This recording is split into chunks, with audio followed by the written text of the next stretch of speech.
మరియు ఈ ఉపమానము మీకు తెలియలేదా? అలాగైతే ఉపమానములన్నీ మీకెలాగూ తెలియనెను.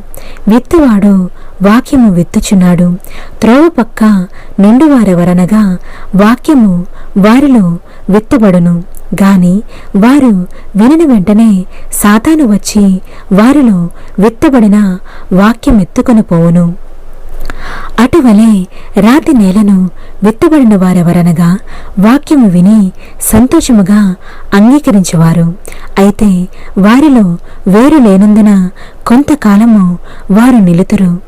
గాని వాక్యము నిమిత్తము శ్రమ అయినను హింసైనను కలుగగానే వారు అభ్యంతరపడుదురు. ఇతరులు ముండ్ల పొదలలో విత్తబడిన వారు.